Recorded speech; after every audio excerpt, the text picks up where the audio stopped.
Greetings, everyone. Welcome to Hearthcenter, your Thursday night exceptionally this week show, bringing you the highlights of the week of THL.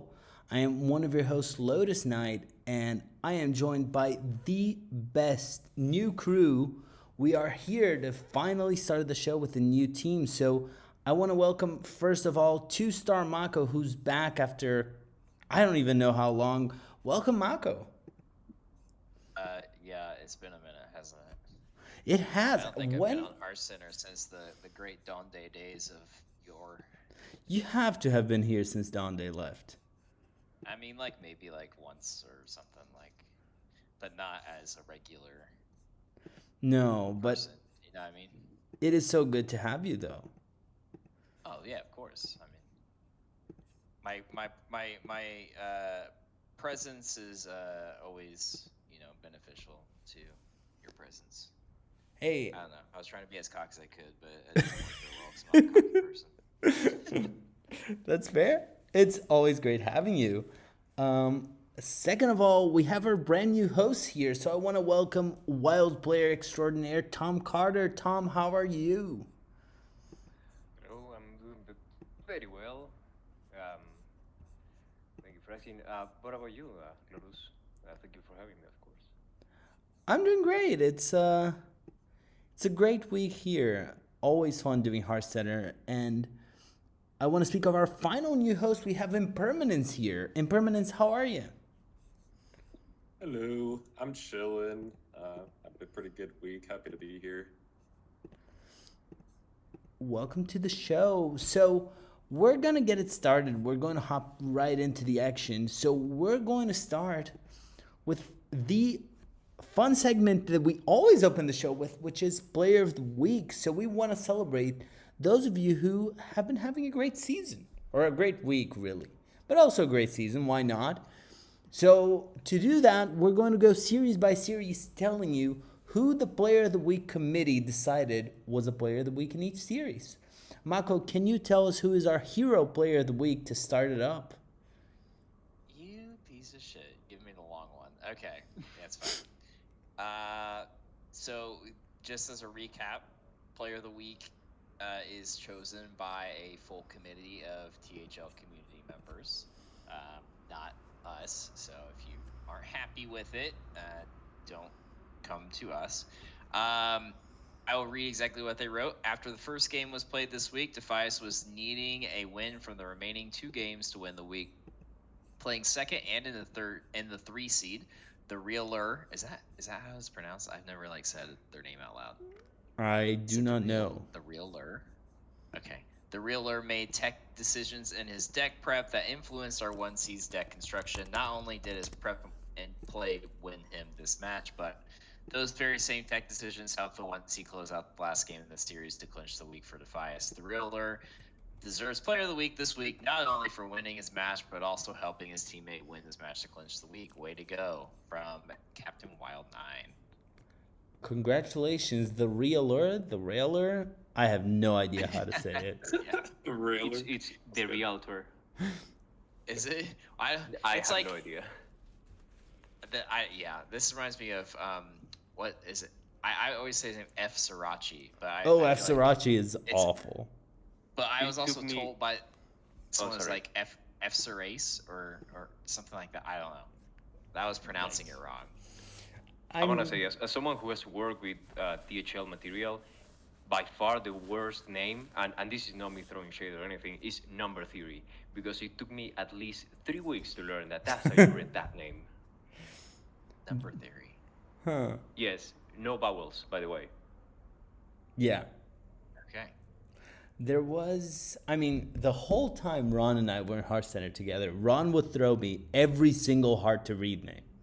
Every single one on purpose. So just, I'll keep the trend going, but let's go with an easier name to read as Tom tells us our legacy player of the Of week. course, and let me pronounce this correctly. Sky ensures the Justin started the new season strong with a quick 3-0 sweep to begin the week. And after entering THL many seasons ago at just 50 PR, as some of us do, and languishing with negative PR for much of his time in the league. This win took Ruski to triple-digit PR for the first time ever. Congratulations from always just in time, of course. And of course, I mispronounced the name on purpose the first time. Sorry. Ruski. I think it's Roofski. Yeah, I think it's Rusi. yeah, Yeah. it's fine. It's Um, on the screen. You can read it. So that's why I chose Tom Carter. Is really hard to mispronounce. And It's you can true. call me Tom is 3 letters, 1 vowel. That's very true. Yeah. Now, in permanence, who is our pro player of the week? So for pro this time, we got Neverland. Name a lot of people already know, so it can be a little intimidating to face the returning pro champs, especially in the opener. But with the series tied 10-10, the pressure was on, and Neverland remained unfazed, ripping a 3-1 victory to clinch the upset. And that was, what do we have there? I think I'm looking at the wrong division. I don't What did know you where face are. there? No, I have it in pro. I'm just looking for the opponent there. I lost my screen. I'm not sure. We'll Let's see, find out. Neverland. I'm pretty sure it was in black division. I think so. We'll get that information really soon. While you figure out who they were playing, Tom, why don't you tell us who won the Wild Player of the Week? And for Wild, we have Joss, who was showing for his first THL match and showed no nerves, winning his match 3-0, another sweep.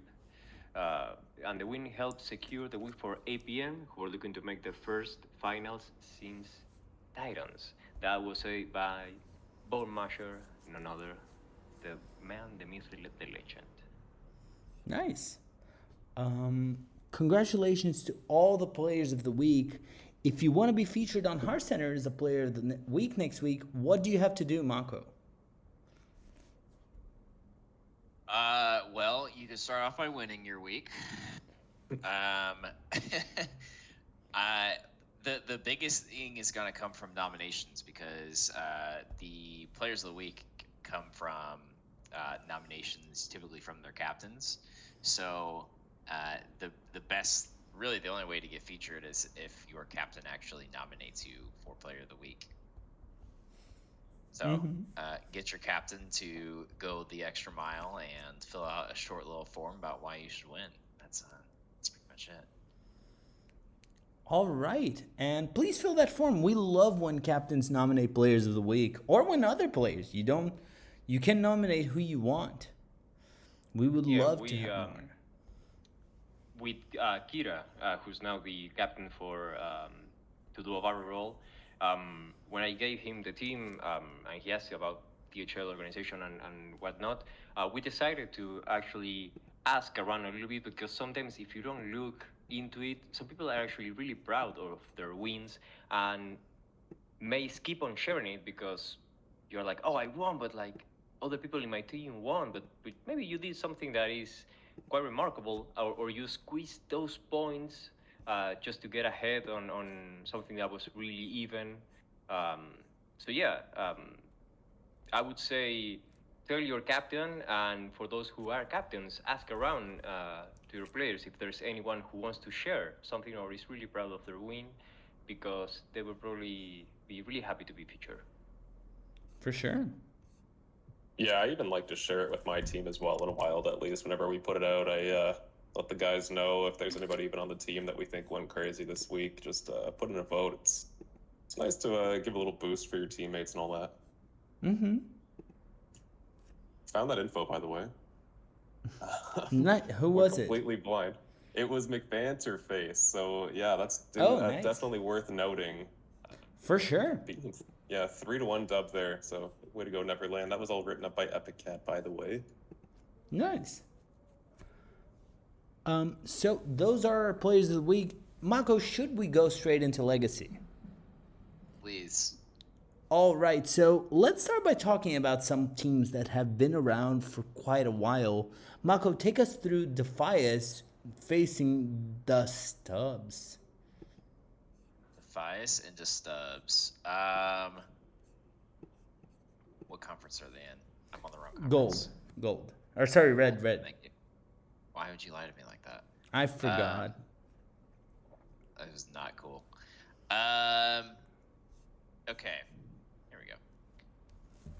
So Defias and the Subs, we had a 15-12 victory from Defias, with the middle seeds, the 2, 3, and 4, taking home the victories, while Nice Jewish House took out 2 points from Ramiat, and then Walkerman took the 1-3 down from Osmonaut. Very close matchups. A lot of Shaman bands on the side of Defias. It looks like they had, I'm guessing they probably had a game plan going in. 3 out of the 4 players that were facing Shaman that week banned Shaman. So, I mean, I'm just sensing from an outside perspective a little bit of good team. I don't know. Bonding's not the right word, but like Strategizing? Yes, thank you. Yeah, overall good week on the side of Defias. Long-running THL team. They've been in THL for a very long time, just going from captain to captain a little bit. Not captain to captain, you don't share a lot of different captains, but yeah, and same with the Stubbs. The Stubbs might have actually been around longer, maybe. It's Not one of the 100% sure, longest but teams. It's older than I am in THL. yeah, they both are definitely on the longer end of the spectrum. So, yeah. So, Impermanence, anything you want to add about this match? I mean, there's been it looks pretty good. It was summed up nicely. Tough to see. I see a lot of Nice Jewish Owl in Wild as well, so that must have been a really tough. Or sorry, that was a big dub for Ramiat there. I know he's a really good player there, and honestly, 2 pretty evenly matched teams, 15-12 on the week. Yeah, it is funny seeing all like the Shaman bands on one side versus only like the one coming from Stubbs there. They seem to have been targeting a lot more of the rogues, but there only were 2 rogues, and the ones that did play rogue got banned. So it's pretty clear there who they thought the top deck was going into that week. Mm-hmm. Also, a lot of Paladin coming from the Stubbs. Every single player bringing Paladin, which I'm assuming is Pipsy. I would assume Pipsy. That is really Sure. interesting, but I don't know how much Paladin we saw across the whole scope of THL, but I feel like, at least when I'm playing on ladder, I don't bump into Paladin at all. It's one of those THL decks. Mm-hmm. It's a very THL deck, I would say. It's still good, but it's very THL. I think it's a fine deck, but when you have to bring 4 different classes, it has more of a case for itself. Because it's just like, when I play ladder personally, I don't generally gravitate towards Paladin.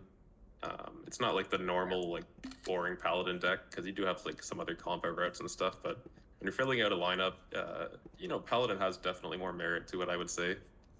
Mm-hmm. That's fair. Anything else anyone wants to add about this match? Shout out to being Rachel bringing the 1 Hunter list. Yeah. I do love the Discover Hunter. Honestly, if it's Reno or Discover, both are very cool.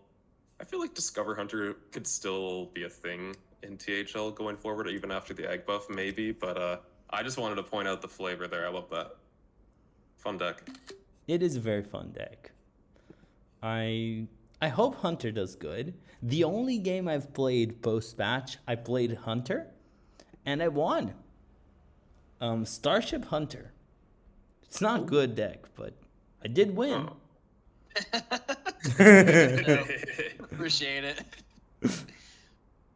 I'm looking forward to Starship Rogue, but we'll save that for later. We'll talk about that soon, but let's move to our second match, shall we? Now, Tom, why don't you tell us about Do a Battle Roll versus Still in Paradise? and I will. It's do a barrel roll against Steel in Paradise, with do a barrel roll winning 16 to 14, getting 19 points against the 14 that Steel in Paradise has. And we have on the first seed Mari with Steel in Paradise winning against Yorari. Then we have Small White Boy from Duo Barrel Roll winning against Droopy.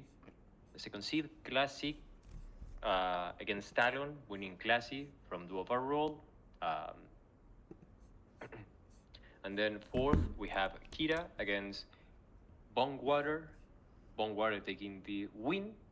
And lastly, on the 5th seed, we have LT Cavalry, which I believe is their second season in THL, winning against Chiefs. It looks like it was a really close series. All matches went to the 5th game. Everyone in Duo Overall brought Mage and Shaman, and 3 of those got banned. So, yeah, they know what they were doing. And Duo Overall is actually the remake of last season's champions, with Kira and Yorari, and they got to the finals on the other season, and that was when I was the captain back when. But yeah, no, I'm really happy for them, and I do believe they are probably going to win it again. Nice. Mako, anything you want to say here?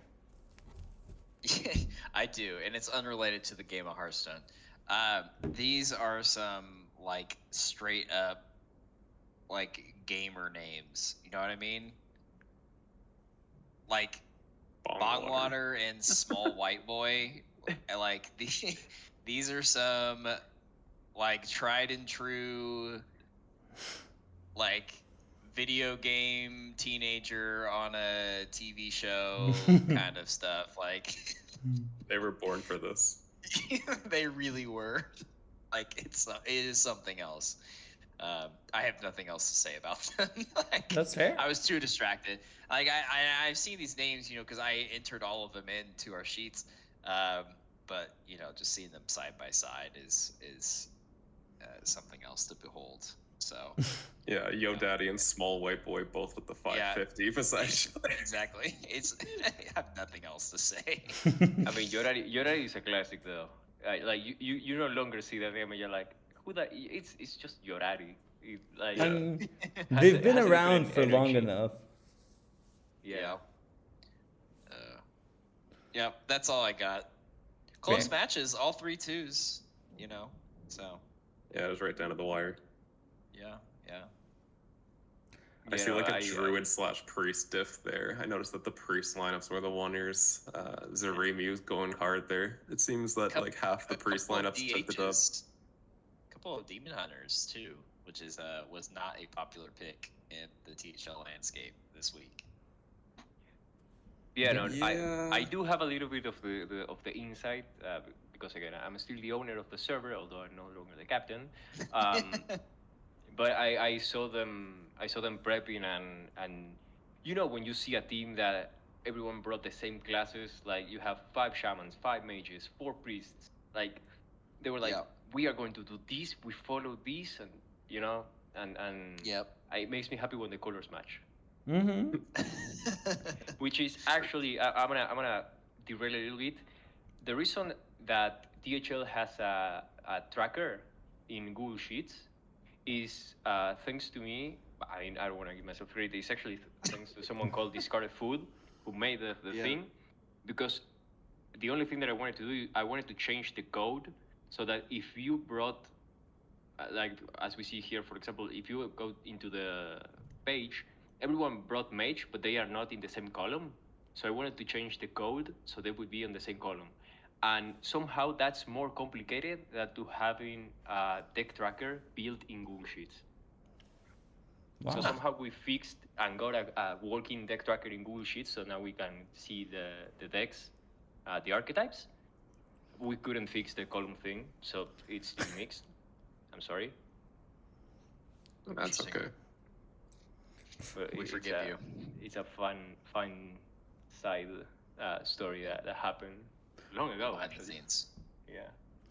New THL rule is you have to put your decks into Donkey in alphabetical order. Otherwise, Tom's coming for you. Yes. Love that. So should we look at our third match of the night? Impermanence will tell us about the 7 Mile Spanking Machine facing the Lethally Blind. Yeah, so we are coming out of this division is was it silver? Yeah, silver Silver. division here. And there was some spanking to be had. 7 Mile Spanking Machine came out hot this week, winning 17-9. 3 of the victories, 3-1. Pretty big there. Everybody getting a dub, except for the 1 seed, which is kind of ironic to see. But shout outs to Athena, the 1 seed on Lethally Blind, taking home the dub. Entire Lethally team ended up bringing DK. Everyone except for 1 player brought Mage as well.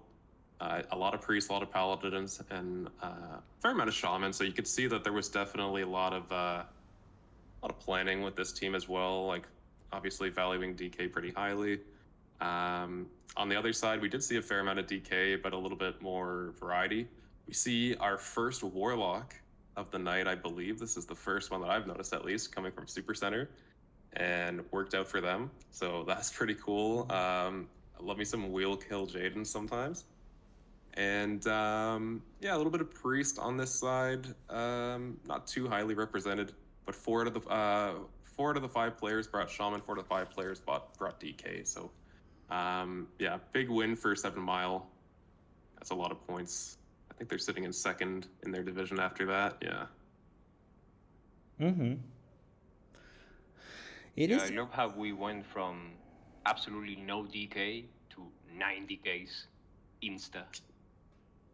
Yeah, just a ton. This is a very Death Knight heavy match. I'm surprised how few mages we've seen so far. Well, even still, there's 7 mages. Like 70% of this match was mage representation. Only 2 bans though. Like they let the mages play. I feel like the logic going into this match, like we clearly have a bunch of control enjoyers with all these DKs, and I feel like they were just thinking we're gonna beat the mages. Because there was only like 2 actual mage bans, and if you like live past the mid game, like especially as DK, you're feeling pretty good there, I would imagine. Fair? Yeah, the Lethal Blind went with a conservative lineup, I would say. Everyone brought almost the same thing, and they were targeting Shaman. We can see the Shaman's ban is the majority. And unfortunately, this time, it seems that it didn't pay off the way that they would have wanted. But it happens sometimes. Fair. The bounce back. Should we move on to our final legacy match of the night? You didn't even let me talk about my Oh. own team? I'm sorry, I forgot. Mako, go for it. What the hell, man? I've done worse, you know that. Jeez. For the long Yeah, delays, what's with all the The DKs? unpronounceable names. What's with all the DKs? Yeah, give us the insight. Why would I do that? We just Okay. listen. I have one thing to say. Because you won, you can Hold brag. on. No, I'll do this. Could you hear the spank? Try to spank into my microphone. Yeah. I did. I didn't. Okay. I'm glad. Oh shit. Okay. Whatever. Great start to the week. Looking back in form from last season, running back the exact same lineup of players from last season, and we're coming out strong. Very happy with how things went. So. Oh yeah. Yeah, that's all. That's all I have to say. I don't really have anything else, but. It is a really cool result, though. How was your match with Tylenif? Yeah. Not as great as I would have hoped. I had a very fun time because I prepped for this match for my. This is gonna sound weird.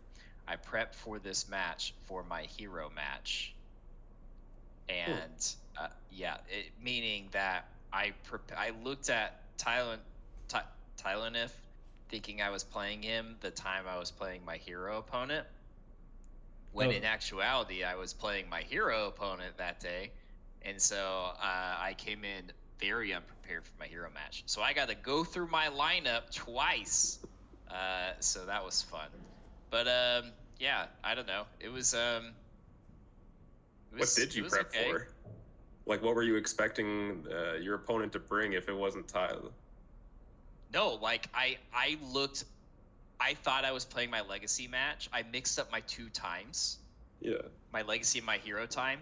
So I literally walked into my hero match, shared screenshots, thinking it was my legacy Oh, opponent. yikes. And then when I got the screenshot, I like put 2 together, and I was like, shit. And like not prepared at all. Did not bring the decks I would have brought. Didn't do the ban I would have brought. Got lucky that I even banned the class that they they I both see. brought. Okay. Like yeah. it was very rough. So, but I did get the only thing that came out of that positively was yes, I did get to bring my lineup. You know, I got to practice my lineup once before bringing it for the other. So Nice, that's I good. don't know how great that actually is, but whatever. So yeah, I don't know. It was a good match. It was a fun match. I enjoyed it. It was very close down to the wire. Down to game 5. I don't remember what the game 5 was. I've slept since then, but obviously it worked out in my favor. So happy with it. So Nice. basically, what you're saying is, don't be good, be lucky. Yes, correct. Okay. Always true. That's always the case. Excellent. Now we can move Prepping's to the overrated. match. Oh, go ahead. No, you're good. Can we move on to the final legacy match? Or is there anything else anyone wants to say? Yeah. So, Impermanence, why don't you tell us about the Wisps facing Dad Legend? Yeah, so we got Dad Legend coming out on top this week. 17-11 overall in the match. 4 matches won for Dad Legend, so that's pretty big. A bunch of and they won. 4 taking through. Looking at this lineup for Dad Legend. And I'm noticing the last game had a little bit more hunters, but we got 2 hunters, a lot of mage shaman with a fair amount of priest, 4 mage, 4 shaman, and you're banning just right and mage on the other side, so clearly that. And the first thing Impermanence, can you hear me? Sorry. Can you hear me? The sound was weird for a second. Can you repeat again the final moment? Yeah. I might be lagging a little bit there. What can you repeat? I'm sorry. The sound for some reason is a little bit robotic. Let's see if I can fix this. Can you speak again? Yeah, like super. One sec. Let me just try again. Oh, now it's good. I'm sorry for the audio issues. It was working fine before. There we go. I think I'm hearing you much better there. Yes. Sorry, what did you need me to repeat? Just go for the final seconds because you just sounded super robotic. Okay, yeah. So, it came out on top, 17-11. A lot of mage from Dad Legend and Shaman, 4 of each, and they pretty much targeted mage with 3 bans. On the other side, on the Wisps, what I noticed immediately was this is the first team where everybody brought Druid. And unfortunately, the Druid, the lineups, only one of them got the dub, but I thought that was interesting. A lot of Rogue as well, too, which is to be expected. Cycle Rogue is a hell of a deck. But, solid week for Legend, farming a pretty respectable chunk of points. Yeah.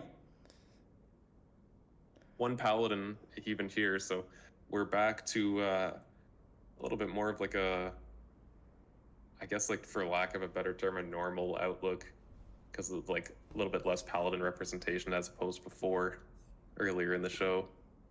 Mm-hmm. We're getting much less. I want to ask Tom if he has anything he wants to add here.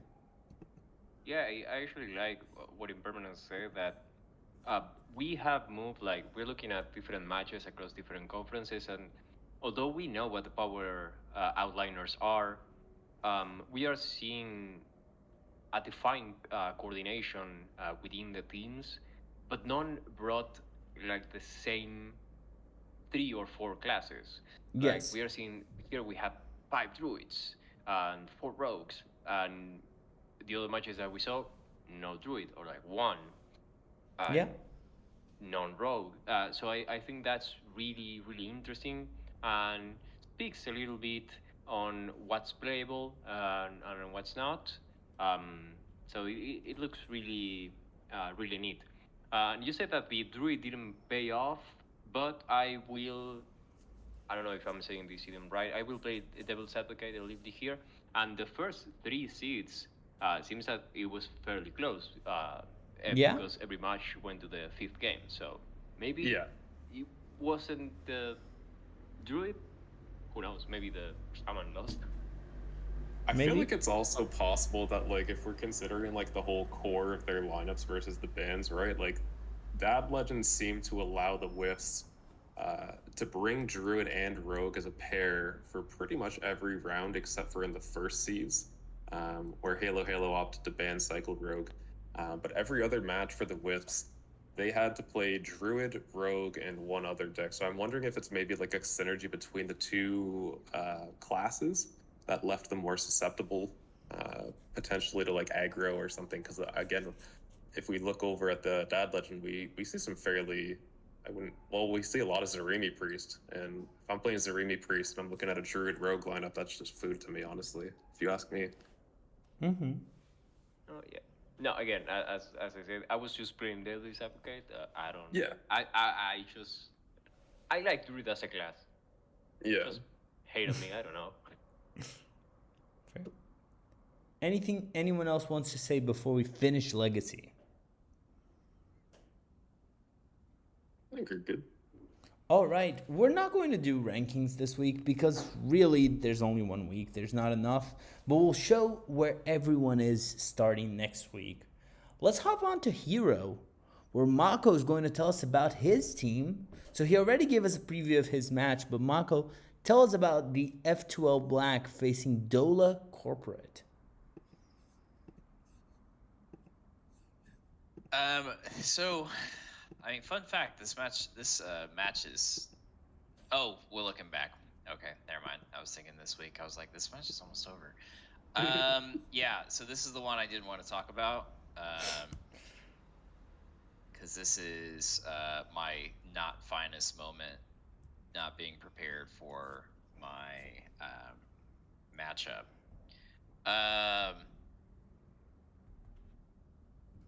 As you He does worse. Huh? As you, he said earlier, I do worse when giving you things to do here, and he kept his word. He's Yeah. going to talk about the game. Yeah, because I mean, if you look at my match, I don't think I ever would have banned DK in this lineup. There's better things I could have done. I almost got swept by the mage that I didn't ban. But yeah, it was overall pretty close. Dola Corporate not starting off super strong. But you know, it's only week 1. We Yeah. can still go up from here. For sure. F2L played very well. Starlax played really well. Rebob lost, so you know, a lot of positive things going on. A lot of positive things indeed. Now, Impermanence, anything you want to add about this match? Honestly, I haven't actually played Hero before. I have an understanding of the format, honestly. But you know, I know Ron. I played against Ron quite a bit in Rebob, and I know that's a pretty crazy matchup right there. Two really good players. It's funny again seeing the full DK lineup. All DK coming from F2L, and they kind of just have like a Mage Paladin, three Mage Paladin Warrior decks. Sorry, 2 of those. So that was very put together on their end, and with the pure Mage bans. So I feel like they just came out locked and loaded and just like unfortunately we're able to capitalize off of a little bit of an error planning wise. But otherwise, it seems like a pretty evenly matched match. So For it's sure. yeah, I wouldn't necessarily like scoff at that. It's a good effort. Two good teams, two good lineups. So go next. It's whatever. Anything else about this match before we move to our second hero match of the night? I got nothing. Okay, well, Impermanence, stick with me as you tell us about Defias. Or sorry, not Impermanence. This is Tom. Tom, tell us about Defias versus a Polderfist Mountain. The names are getting worse and worse. Tom and Impermanence are similar. It's okay. Bias against a Boulder's Mountain. Yeah. Oh my god, that name. It's so bad. I've seen worse. But yeah, we have Defias against a Boulder's Mountain, with Defias winning 10-6. Novamity and the Realer winning for Defias 3-1. And then we have Placeholder. Is that? I hope it's the real name and not something that Marty did on No, their name is Placeholder. Yeah, they signed up as that. Amazing. I believe it's their first season. Yeah. It's going to drive me nuts when I look it at this. Okay. Yeah, and they unfortunately lost 2-3, so it was close against Super Center. And we see, again, from Defias end, a fairly choreographed lineup, everyone on the same idea: 3 shamans, 3 mages, 2 paladins, 2 priests, and 2 DKs. And both Placeholder and the Reader banned DK. Novamity didn't ban it because Chewy didn't bring it. Who knows? Maybe they would have banned it. They were targeting that probably.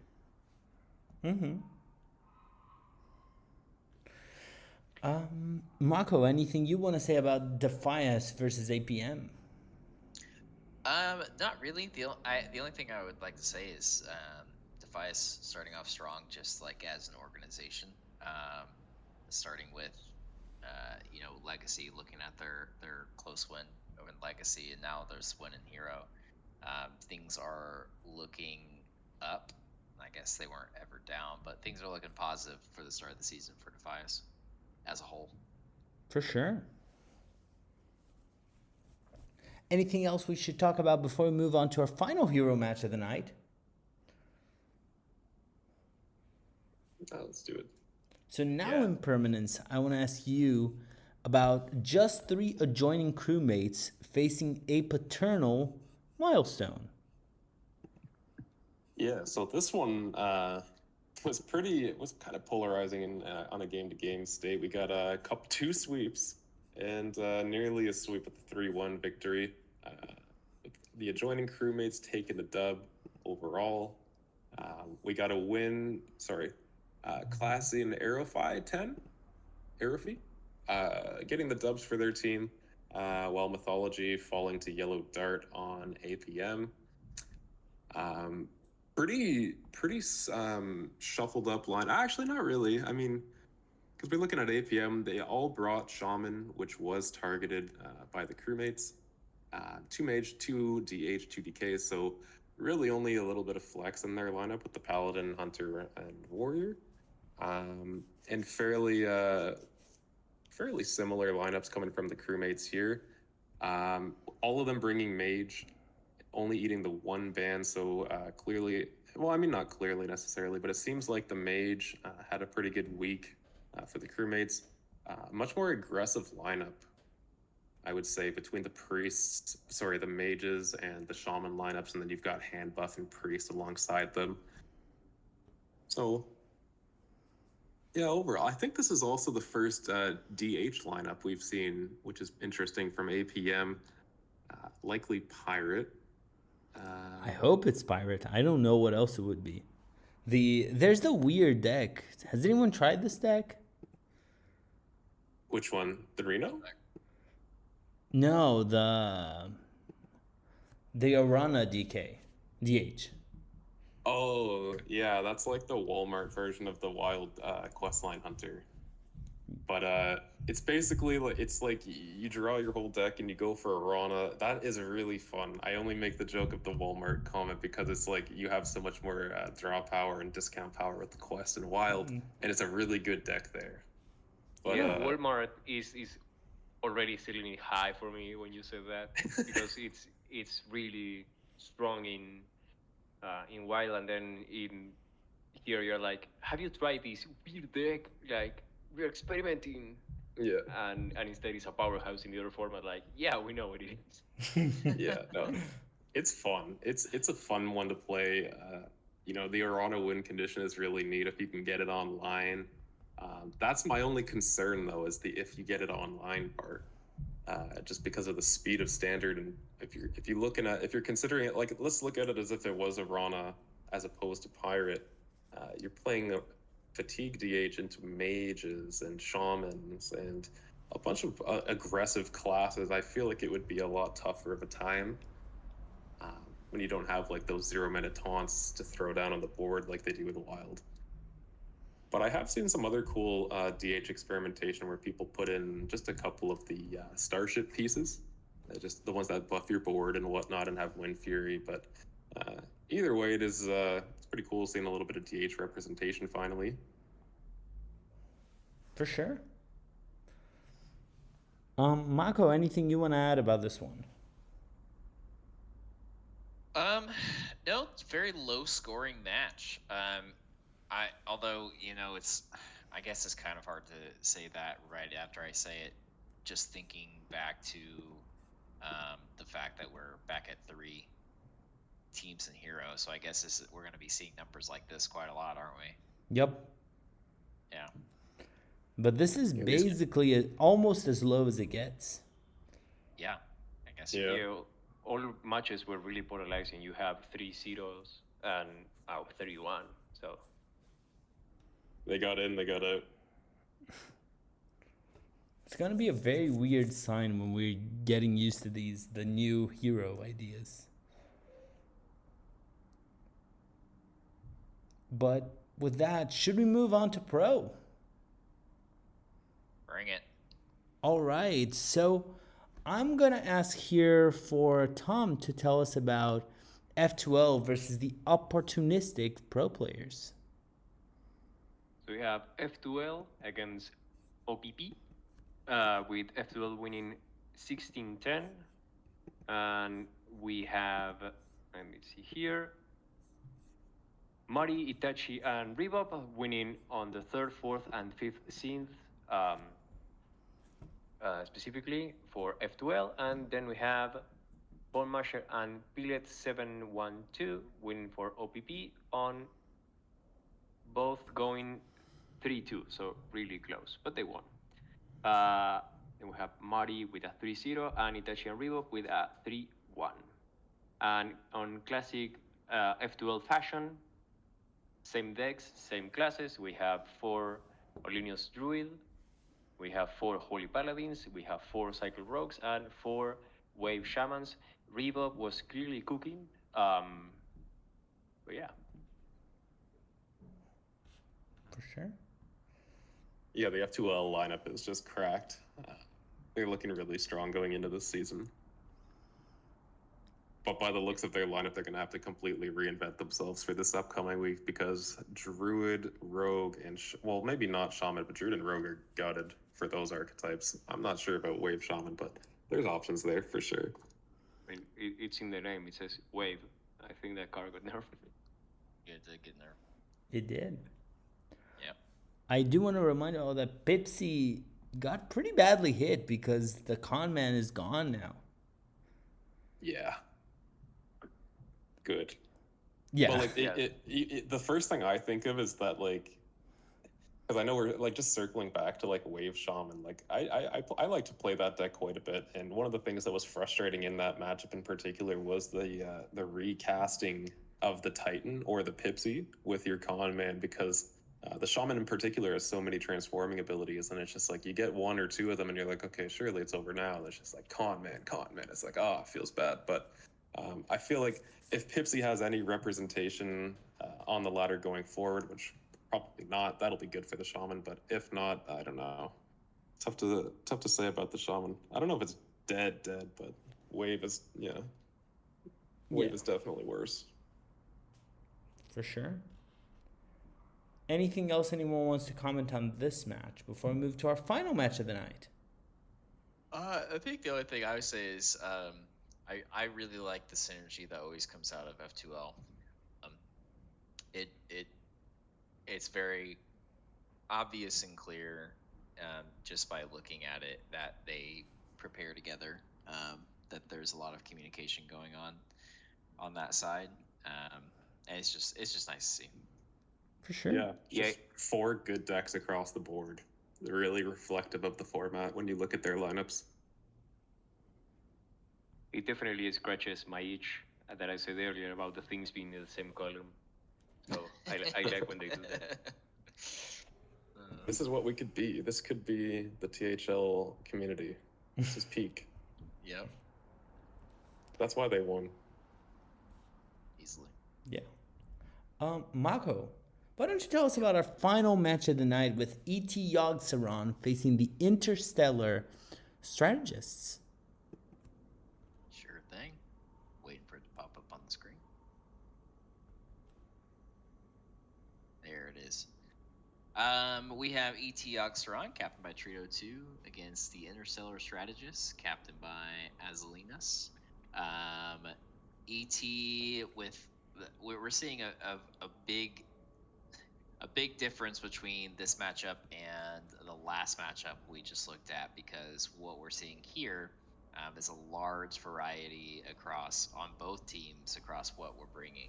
I think that is a different strategy compared to the F2L strategy. This seems like we're seeing a lot of comfort coming from players, which can be a great thing, especially week 1. There's not a whole lot. Doesn't spark joy.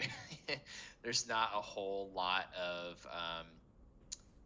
I mean, we were like, what, 2 weeks into the meta at this point, so people have had time to play what they've had time to play, and so it's like, let them play what they are comfortable with, and let it ride.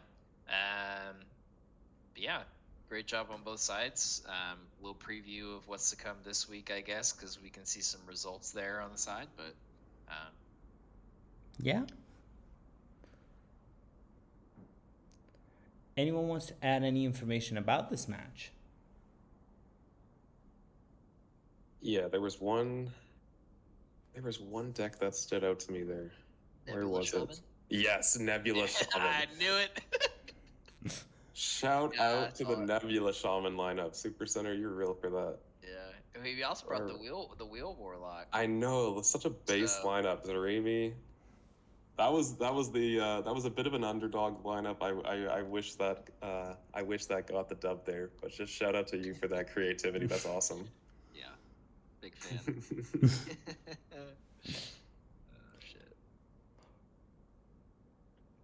Speaking of Nebula Shaman, I'll bring us back to the main screen where we have our checkout question. And our checkout question, as usual, we're going to talk about what changed. So I want to ask you all, what changed in Hearthstone with the nerfs and buffs? What is viable? I want each of you to give an opinion. Of course, you can't answer everything. So choose something you want to say about this change. I think this is better. I think this is worse, or whatever you want to say. And I'm going to start with Mako. Mako, thank you so much for joining me tonight. Tell me, what's something that changed for you with the nerfs and buffs? I think the biggest thing that we're going to see is a large decrease in the amount of mages that you're going to be seeing both on ladder and in THL, really.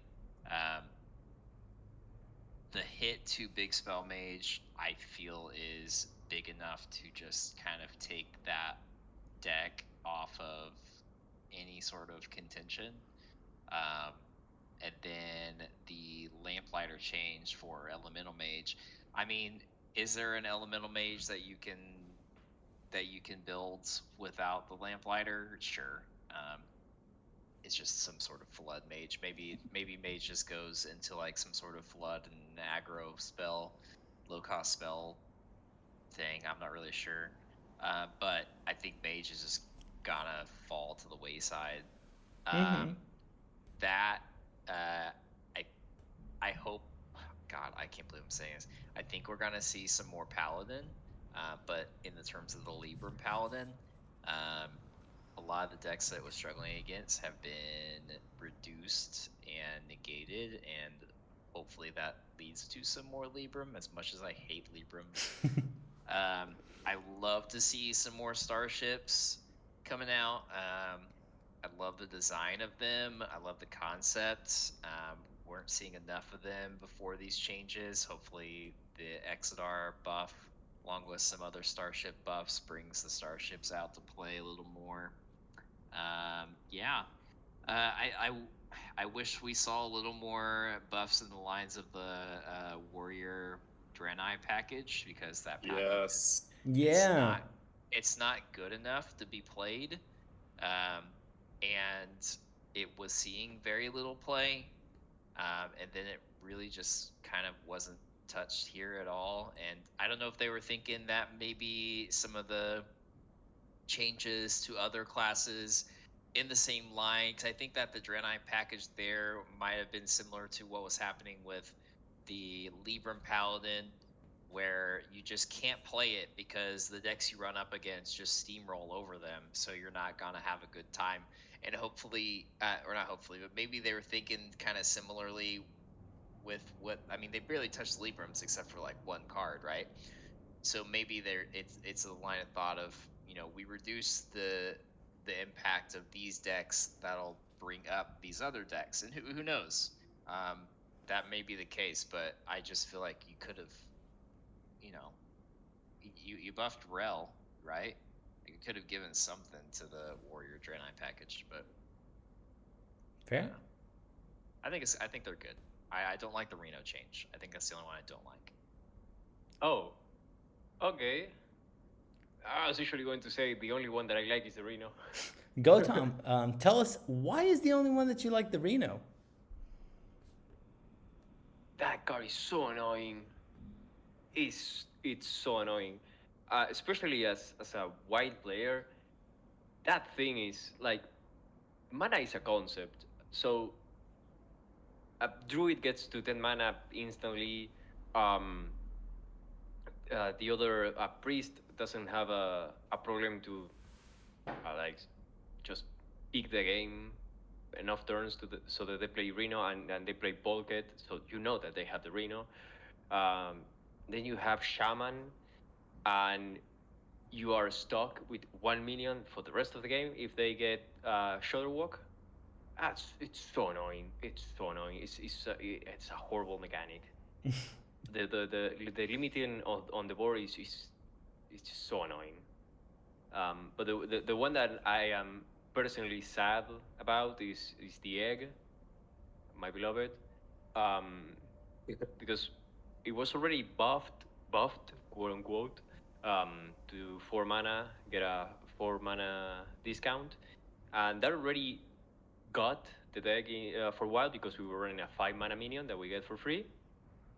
And now being 3 mana, the other minion costs 4, so the deck is dead, basically. If you look at the decks that were nerfed, um, they were basically the new archetypes that we had in Wild. We had Spell Damage Druid, that was an OTK deck. The Chalice no longer goes face, so that's done for. Mystery Egg uh, gives you a 1 mana minion now. Uh, you you were able to go infinite, so that's dead. Um, so yeah, I don't like what they did. I don't know. See, I disagree with the Reno, and maybe it's, I don't know, maybe it's different in Wild, like you're saying. But um, I I could be very wrong. But personally, I have felt that Reno, since the other 30 buffs that it's had, has gotten to a spot where it feels powerful, but it doesn't feel like overbearing. It is annoying, but um, there's a lot of cards in the game that are annoying. But it's 10 mana, right? Like a 10 mana card should have big impact. The only Yeah. thing that I didn't like about Reno was that it got rid of um, Starships. locations and starships. Um, I think that if they would have just removed that feature, I would have been okay with it. But I really don't like the removal of the singular minion next turn concept, because I felt like that was what made this Reno like unique.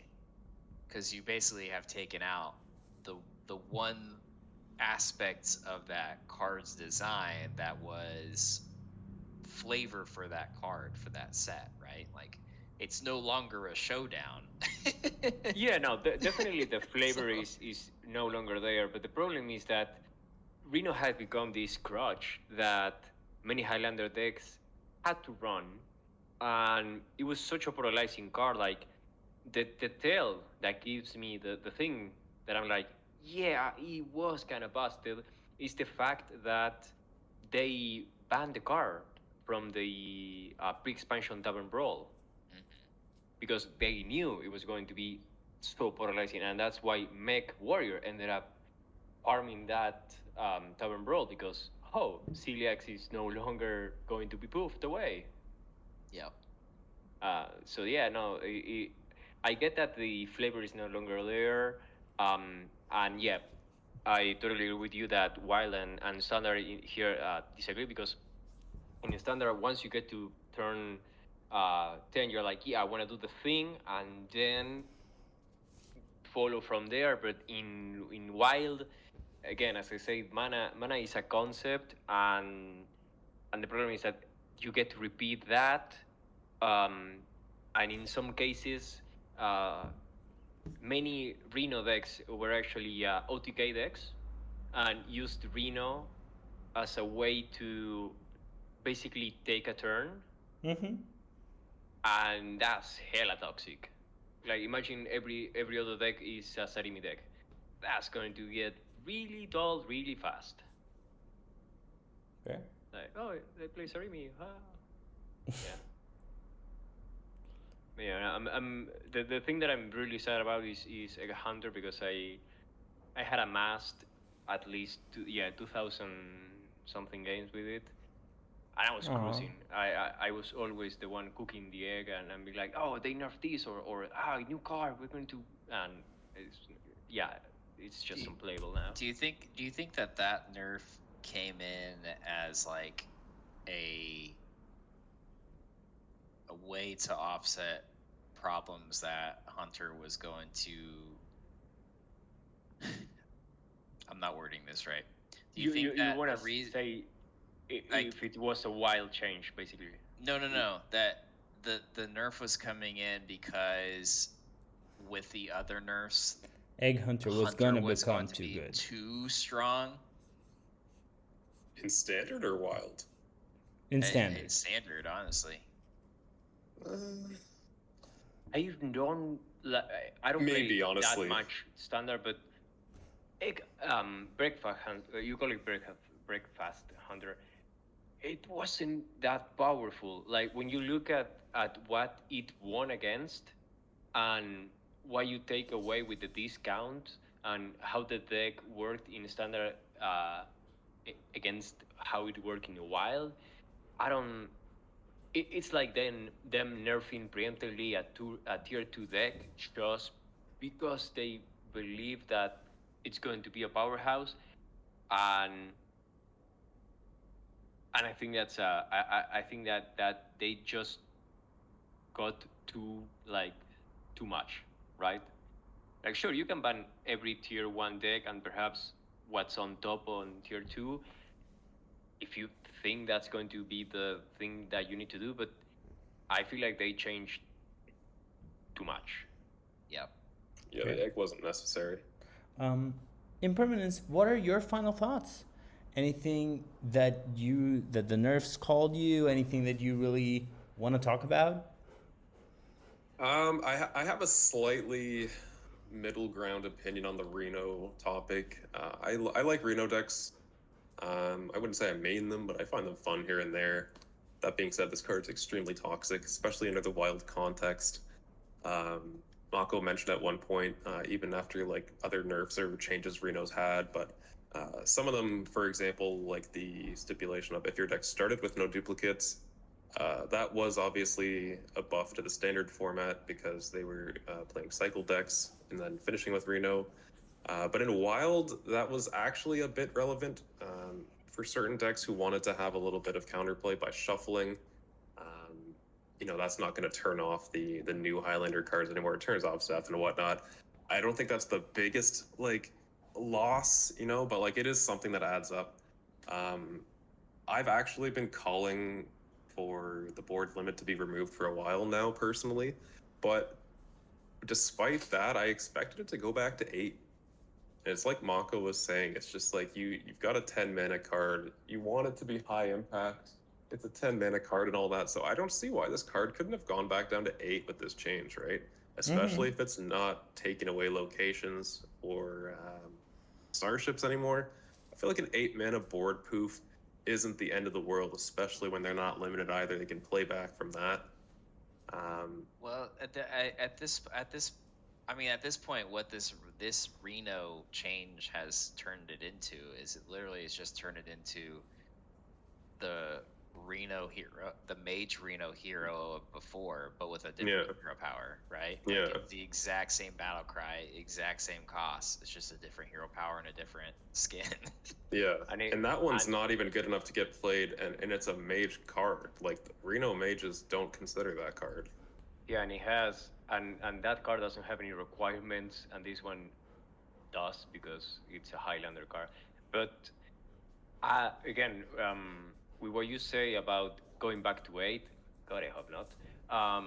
Again, I'm a hater, uh, but I believe that in part with what I was saying, that they were nerfing more just to be sure.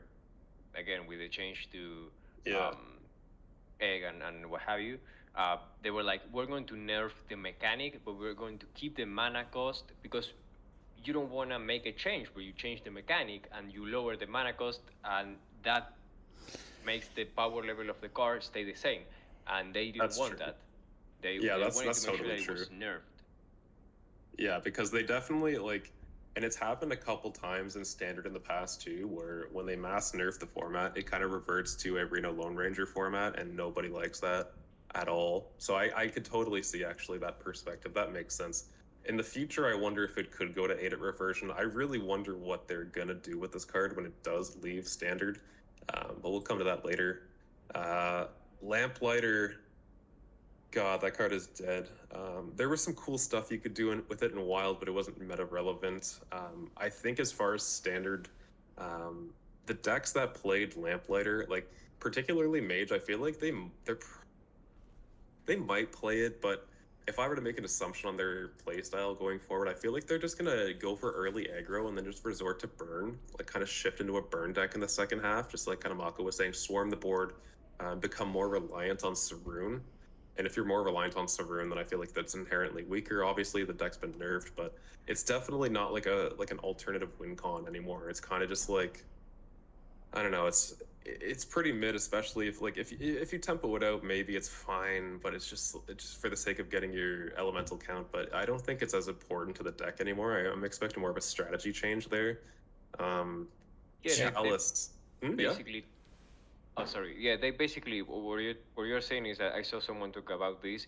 What they did is they didn't nerf specifically anything related to mage. They nerfed the neutral card because that way you make sure that no other archetype pops up with Lamplighter, and you also take away an aspect of a deck without making the deck don't have no longer win condition, because Lamplighter was not a win condition. So as you say, you can still do the the OTK having the I believe it's called the Overflower, with a bunch Yeah. of spell power and uh, solar something. I'm so bad with the names. The fire spells. The fire thingy. Yeah, the thing that goes. Yeah. Yeah. But yeah, basically you took away one of the aspects of the deck without taking anything that's related specifically to mage as not to hurt the class, which again is a take you can do. And I wanted to point out as well, because you talk about not Pipsy, Pip the Potent, um, funnel cake, two Yeah, mana, funnel cake no longer is was. copied. I'm That's very sad. glad it's gone. Oh. I mean, I don't know. Funnel cake, I enjoyed funnel cake. I played a lot of Zarimi. It's really gross in Druid. I've had my fun with that in standard. I'm curious what they'll do with it. I feel like it'll go back to one later on. It would be nice if they did. There's some really cool stuff you do with that in Wild. Yeah, Like, they already took about the Raiden Elemental, so yeah. I think that's actually a funny point that you mentioned though, Tom, about how they nerfed Mage without nerfing they nerfed minimal Mage cards. Like they nerfed Chalice, but like the irony is that's a Druid nerf, but like Mage is suffering that one. But the biggest Mage hits were all from the non-Mage cards. You've got your Lamplighter, you've got Conman and Seashell. Like big Spell Mage is surely dead now, right? Because like I don't think the early Tsunami high roll is enough to swing the game. It's like they've got like two of those max, and it's just like you get one early, sure. I don't really think many decks are going to fold to that later. Plus, you have to set up your orb. The Conman nerf is really big for Mage. Um, the Quasar nerf really just bugged me because like I've been fairly vocal about this, and I'm just like, why even print this card in the first place? This is like historically what they nerf, like mass mana cheat deck mana reduction card. Like it's happened so many times in the past. They make it a set reward for completing everything, and it's just like, you're gonna nerf it, and it's just what's the point of even printing it, committing to it? yeah, no, I think that they thought that 6 mana was slow enough, even with prep, with the high roll prep, but even so, the play pattern is really toxic. Yeah, So yeah. at least the thing that didn't get nerfed that would have been really sad for any format is the Oracle. Yes. That's what a lot of people were actually talking about, and it's funny that you mentioned that. It's nowhere to be seen here. I'm glad to see it's not touched. Oracle it's just a good card.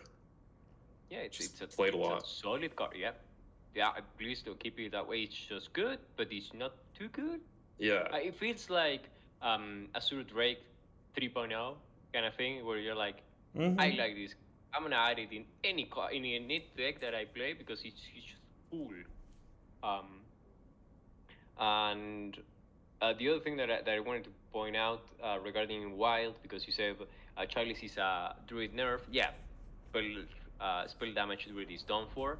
But the other two cards that were nerfed for Druid is Funnel Cake and Sleep Under the Stars, yeah, which actually don't really matter for Druid.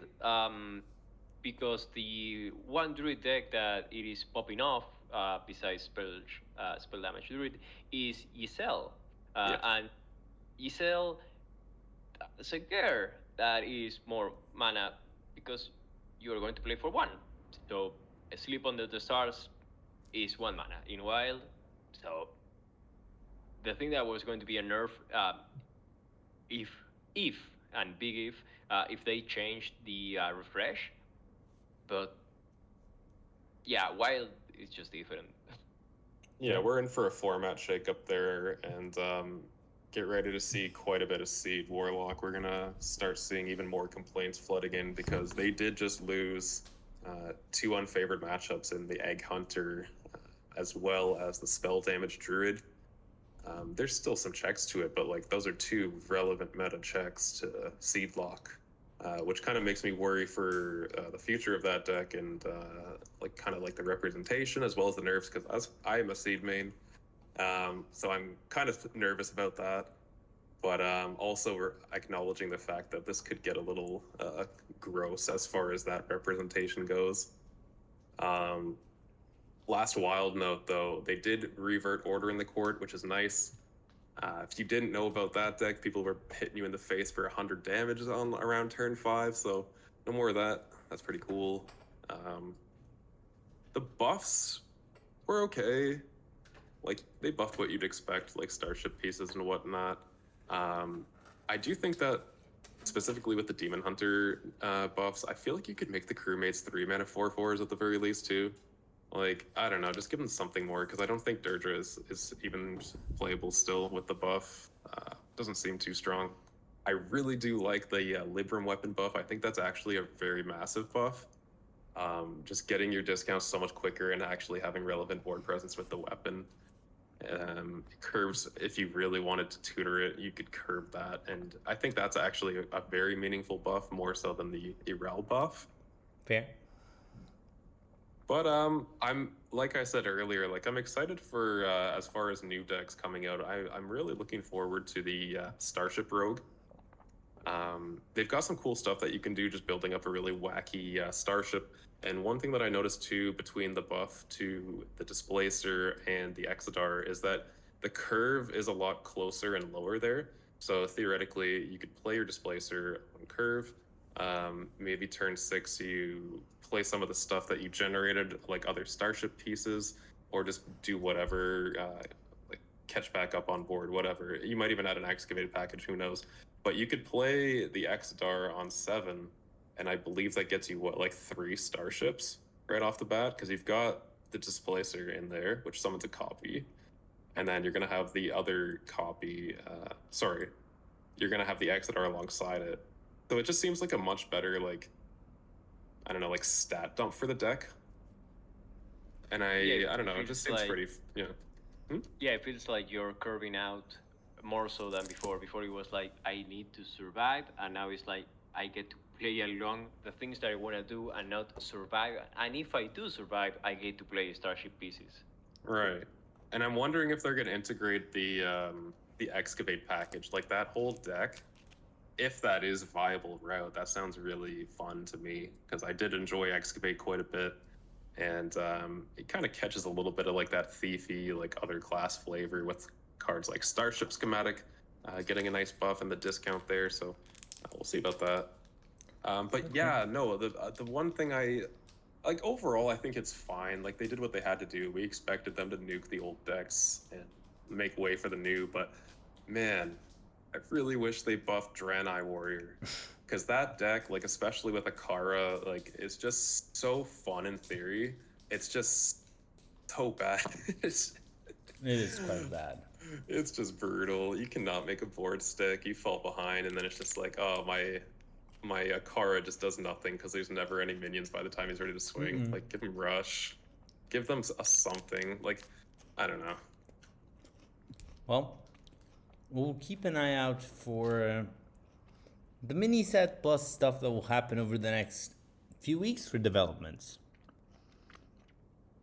Yeah, like Standard's gonna have a nice shakeup, even Wild too. But like, yeah, I'm definitely excited for the new format. It's gonna be fun. Twist, yes.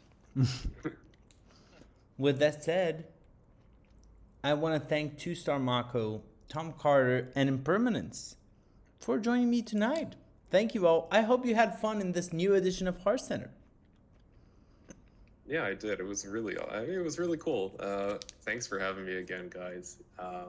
Yeah, it was neat. I just liked chatting about the game with you guys, and a lot of cool, interesting opinions. So glad to be here. Mm-hmm. Yeah, I love talking. So we got 2 Tuesdays from now, right? Yes, we will be back on, I believe it is December 3rd.